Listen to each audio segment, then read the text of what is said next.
Hey Karen, I have been working to diligently have a cadence of one-on-ones, and I am feeling like I'm doing a decent job with them, but they're getting a little bit stale. I feel like we're rehashing the same things each time. What advice do you have for taking my one-on-ones to the next level? Asking for a friend.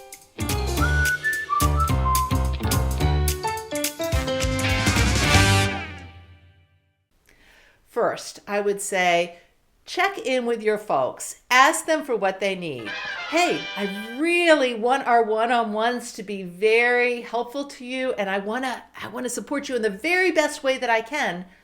What advice do you have? Or what's one thing you think we could do differently that would take our one-on-ones to the next level to really be most impactful for you? So I would start there.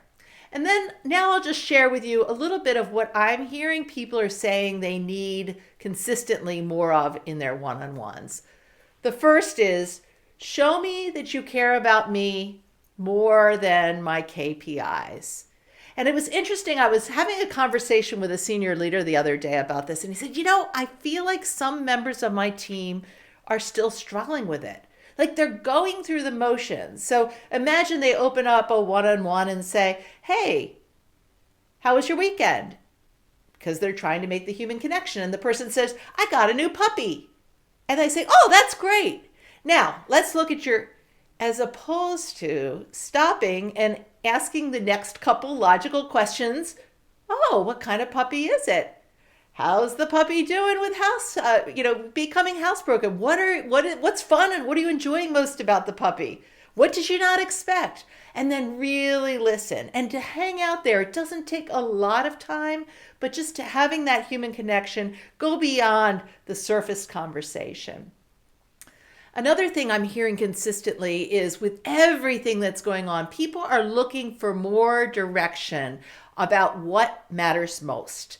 So help me prioritize, help me focus my efforts to make sure that I'm working on the most important things. Another thing that I'm hearing is I'm looking to really have a real conversation. I want you to be real with me about what's going on. Show a little bit of vulnerability so that I then feel more comfortable being a little vulnerable and real with you. And finally, the fourth thing that I'm hearing consistently is ask me what support I need. And really listen to the answers.